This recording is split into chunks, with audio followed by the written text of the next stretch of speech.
누가복음 5장 1절로 11절 말씀으로 예수님을 따르는 제자가 되라. 예수님을 따르는 제자가 되라. 이 같은 제목으로 말씀을 전하도록 하겠습니다. 예수님은 평범한 사람들을 부르셔서 아주 위대한 제자로 만드시는 걸 볼 수가 있습니다. 예수님의 12제자를 볼 때 누구나 잘난 사람이 없어요. 귀족도 없습니다. 왕족도 없습니다. 학자도 없습니다. 뛰어난 사람이 아무도 없어요. 정말 우리가 요즘 세상에 말하는 스펙 있잖아요.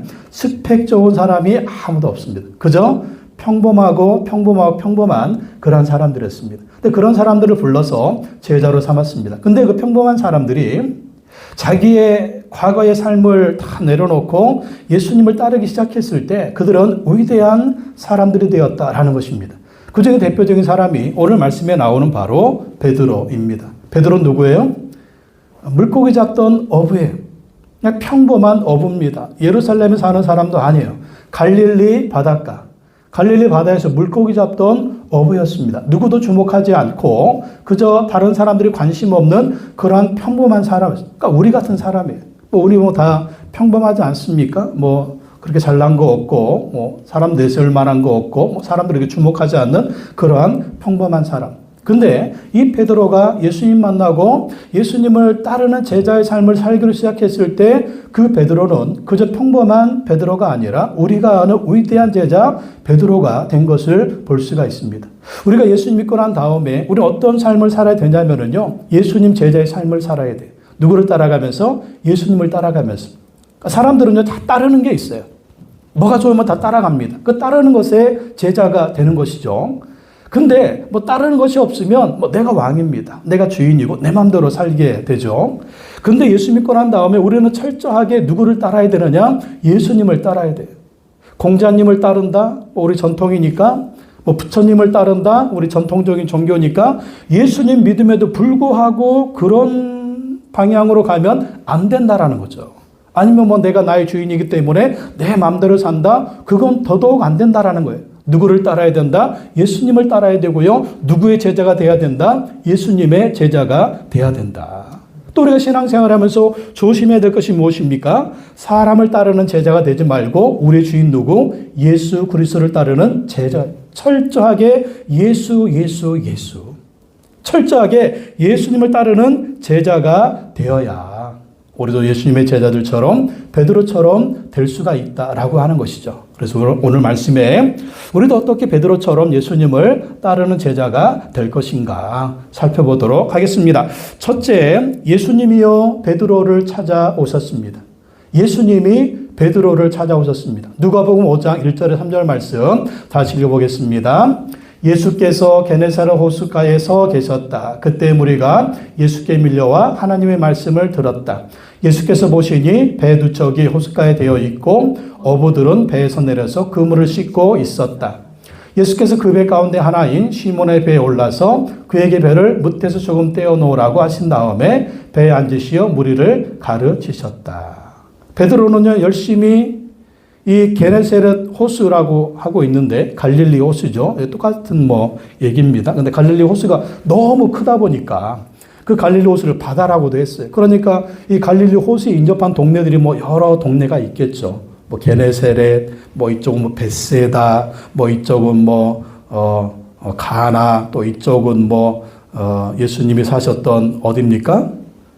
가버나움. 그러니까 주변에 동네들이 있는 거예요. 그 중에 이제 이 게네사렛 동네 주변이니까 거기를 이제 게네사렛 호수라고 했겠죠. 근데 거기를 잡고 있던 이 베드로에게 예수님이 찾아오신 게 1절에 보면 예수께서 게네사렛 호숫가에 서 계셨다. 호숫가에 서 계셨어요.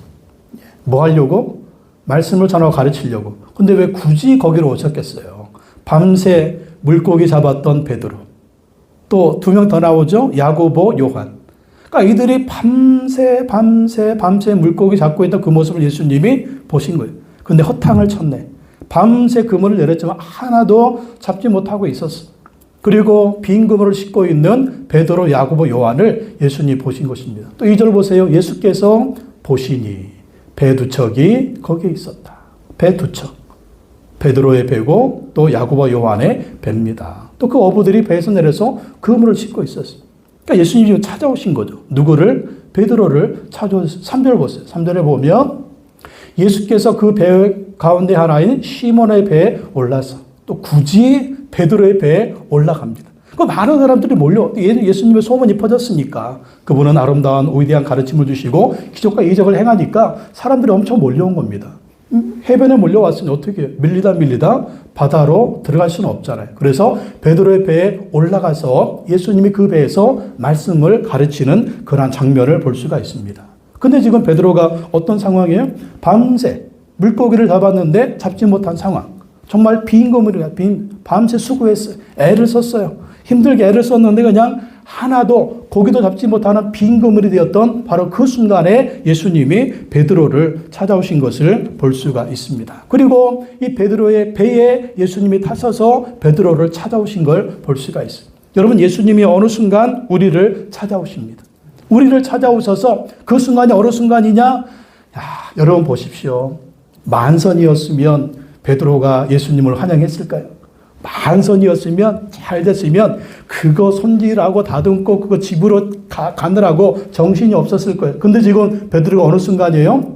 빈 그물이, 빈 배, 텅 빈 인생, 텅 빈 그물, 텅 빈 배. 정말 그런 모습을 예수님이 찾아온 겁니다.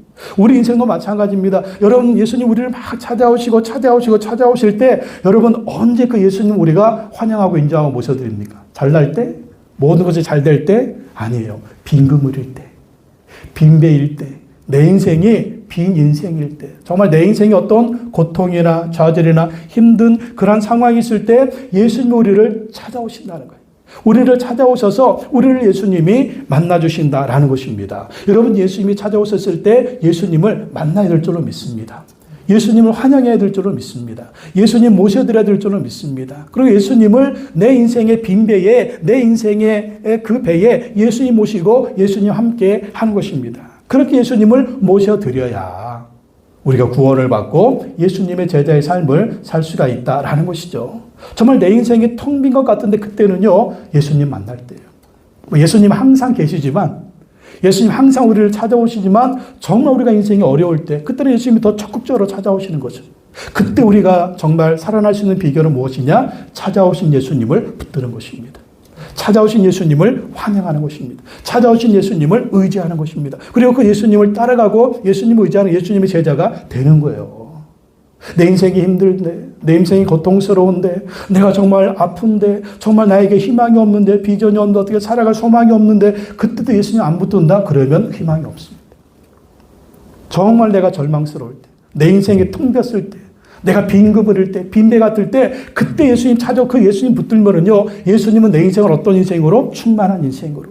내 그물을 어떤 그물로? 충만한 그물로. 내 배를 어떤 배로? 아름다운 배, 아름다운 가정, 아름다운 삶으로 만들어주신다라는 것입니다. 정말 예수님은요, 우리 인생을요, 역전시킬 수 있다니까요.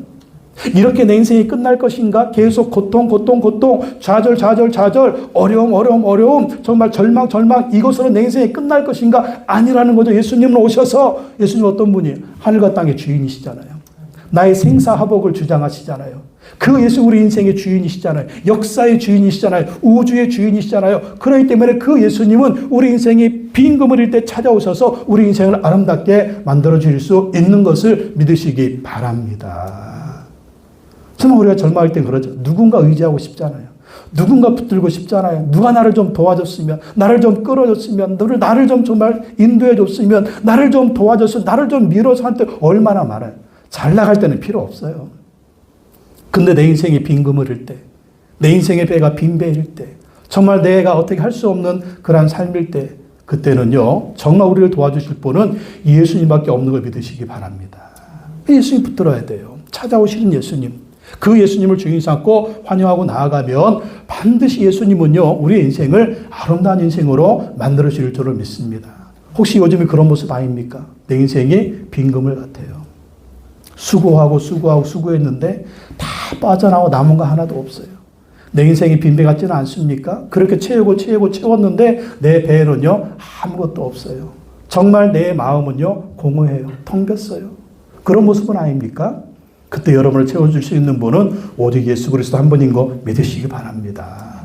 그 예수님 붙드세요. 그래야 살 수가 있고 찾아오시는 예수님 여러분 기회입니다. 이 기회를요 자꾸 놓치면 안 돼요.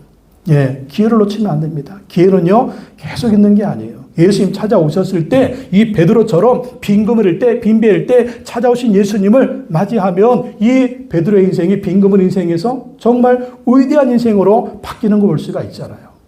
현재 여러분의 상황이 어떻습니까? 힘이 듭니까? 어렵습니까? 정말 그렇게 힘쓰고 애썼는데 정말 그렇게 내가 누군가를 위해서, 내 가정을 위해서, 내 자녀를 위해서, 내 삶을 위해서, 누군가를 위해서, 무엇을 위해서 그렇게 힘쓰고 힘썼는데 빈 그물이 돼버렸어요. 그때는 예수님을 의지해야 됩니다. 그리고 예수님이 우리 인생을 아름답게 만들어줄 줄로 믿습니다. 또 두 번째, 베드로는요 예수님의 말씀을 듣고 순종합니다. 베드로는 예수님의 말씀을 듣고 순종합니다. 누가복음 5장 4절에서 6절 말씀 다 읽어보겠습니다. 예수께서 말씀을 그치시고 시몬에게 말씀하셨다. 깊은 데로 나가 그물을 내려서 고기를 잡아라. 시몬이 대답하였다. 선생님, 우리가 밤새도록 애를 썼으나 아무것도 잡지 못했습니다. 그러나 선생님의 말씀을 따라 그물을 내리겠습니다. 그런 다음에 그대로 하니 많은 고깃대가 걸려들어서 그물이 찢어질 지경이었다. 엄청난 기적이 일어났습니다. 그러니까 예수님이 베드로의 배 위에서 말씀을 전했으니까 막 수십 명이 뭐 수백 명, 뭐 수십 명 모였을 거 아니에요? 근데 제일 가까이서 누가 들었겠어요? 베드로의 배니까 베드로가 제일 가까이서 들은 거예요. 제일 가까이 들으니까 너무 은혜가 되는 거예요. 야, 이 예수님 말씀이 너무 은혜가 돼요. 와, 정말 누구한테 듣지 못했던 말씀, 회당에서 듣지 못했던 말씀, 가끔 뭐 예루살렘도 갔을 텐데 예루살렘 그 어떤 율법 교사에서 듣지 못한 말씀이 너무 아름다운 말씀이었어요. 그러니까 그 말씀을 들으니까 어떤 게 생겨요? 말씀을 들으니까 믿음이 생겨요. 믿음이. 여러분, 말씀을 들으면 믿음이 생기는 거 믿으시기 바랍니다. 그래서 믿음이 생기려면 자꾸 말씀 드려야 돼요. 자꾸 말씀 듣고 드려야 됩니다. 성경을 읽고 또 읽어야 돼요. 그리고 뭐 큐티하고 또 큐티해. 또 성경을 공부해. 그래서 믿음은 들으면서는 안 되니까요.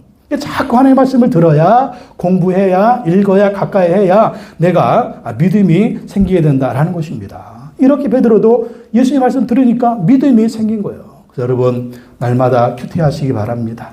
그리고 성경 읽으시기 바랍니다. 그리고 성경 공부도 하시기 바랍니다. 상 공부하세요. 그래야 믿음이 생기는 거예요. 요셉애하고 작년에 생명의 삶 했는데, 뭐 시험까지 치고 뭐 90점 이상 맞았는데 숙제를 하나 안 했어요. 뭐냐면 성경 요약하는 숙제가 있거든요. 그 숙제를 안 해가지고 탈락. 그래서 다시 지금 하고 있습니다. 다시 생명의 삶 다시 이거 하고 있는데 공부해야 돼요. 목사 아들도 공부해야 믿음이 생깁니다.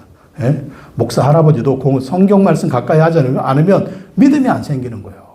그래서 말씀을 듣고, 말씀을 읽고, 말씀을 공부하고, 말씀을 묵상하고, 큐티하고, 그렇게 늘 가까이 해야 믿음이 생겨요. 요즘 여러분 믿음 어떻습니까? 믿음 좋습니까? 그러면 잘 하시는 거예요. 믿음이 없대요. 믿음이 약합니까? 그러면요, 자꾸 말씀을 들으셔야 돼요. 성경 읽으셔야 돼요. 큐티 하셔야 돼요. 성경 공부하셔야 돼요. 말씀 자꾸 들으셔야 돼요. 그래야 믿음이 왜 믿음이 생길까요? 어느 순간 말씀 내 가슴에 탁 터치합니다.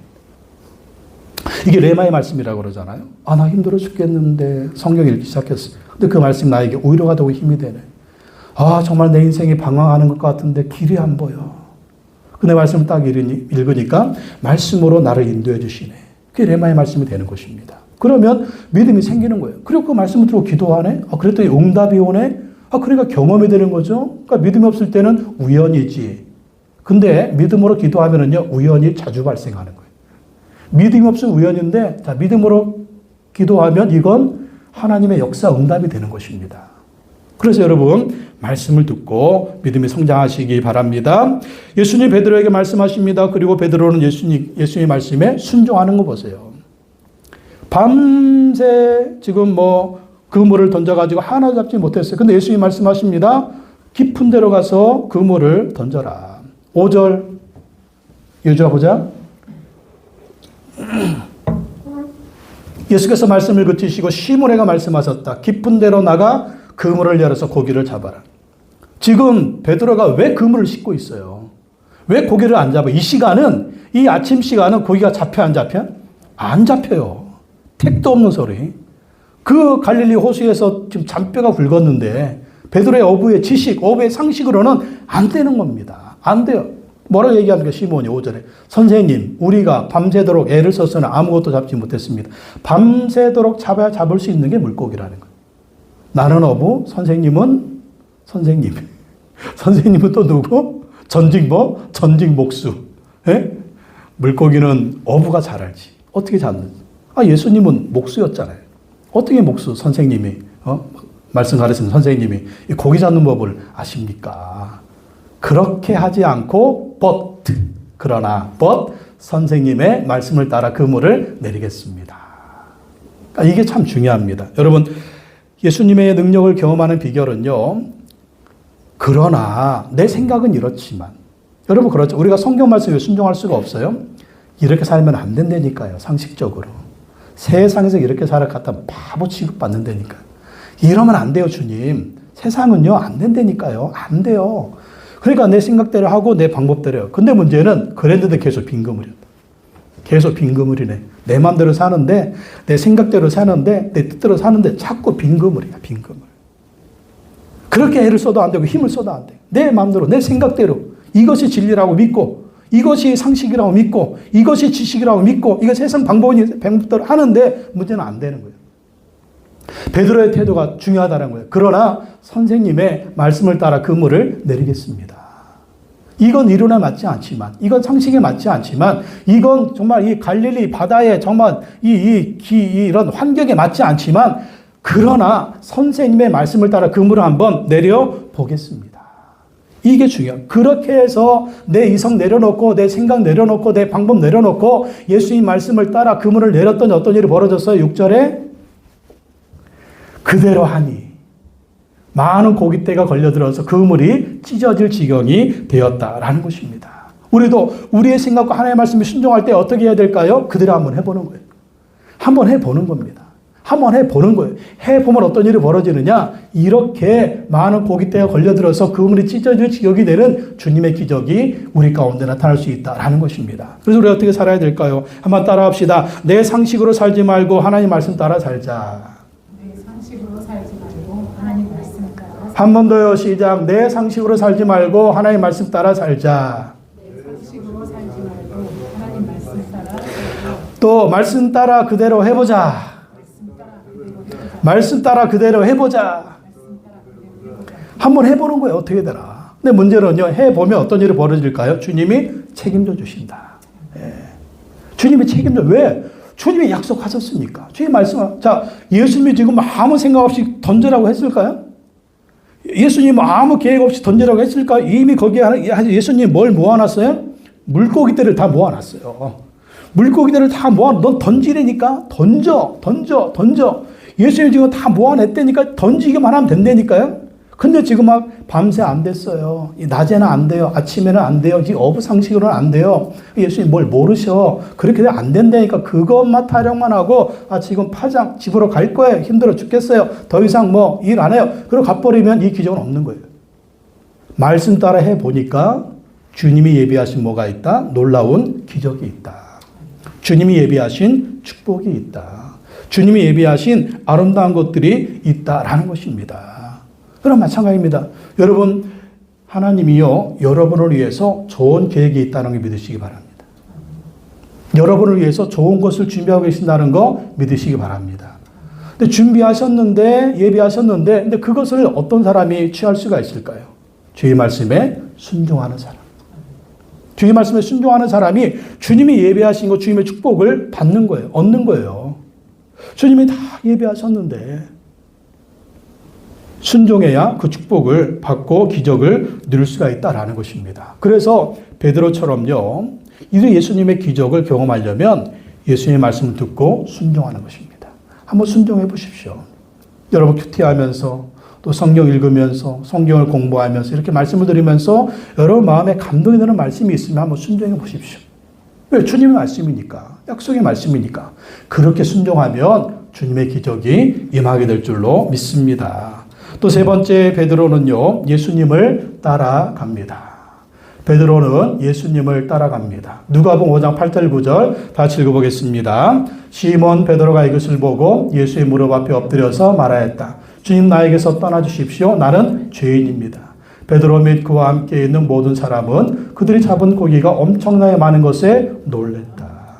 밤새 던져도 한 마리도 못 잡았는데 지금 아침에 예수님 말씀하셔가지고 그물을 던졌더니 그 그물에 잡힌 고기가 배 2배에. 그물이 찢어질 대로 잡히니까 한 배가 감당 못하니까 또 한 배, 야고보 요한의 배까지 동원해가지고 그 배에 가득 차게 고기가 잡혔다는 거예요. 그러니까 베드로도 놀라고 야고보 요한도 놀라고 거기 있는 사람들이 다 놀래 자빠진 거예요.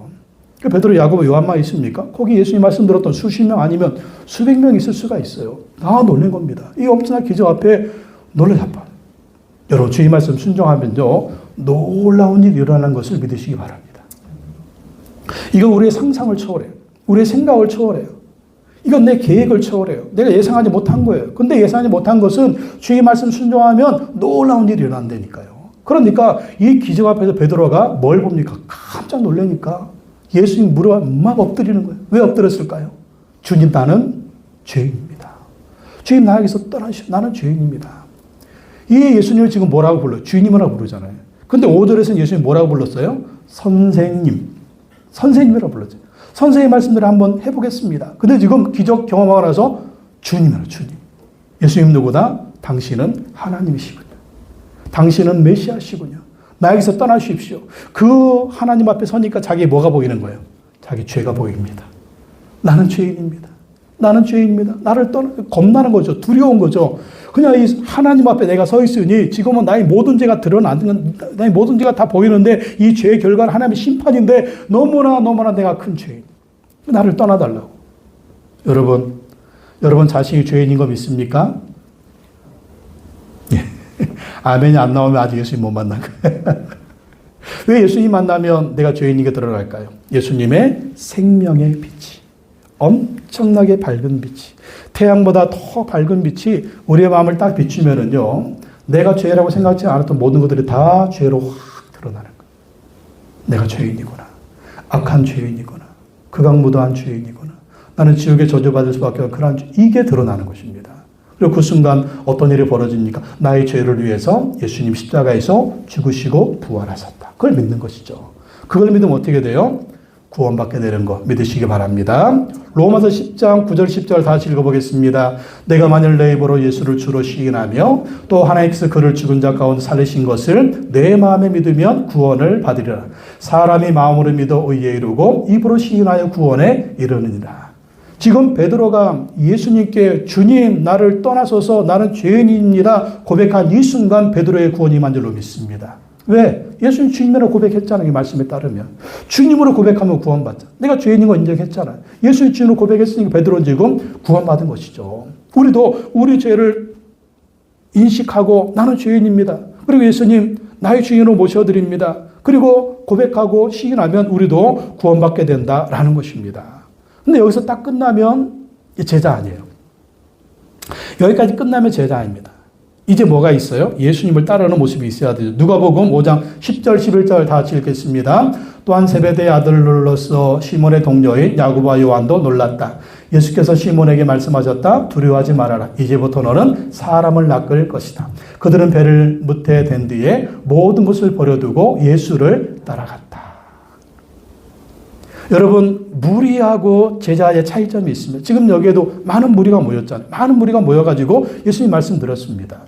근데 그 사람들은 말씀만 들어요. 근데 예수님을 따르지는 않아요.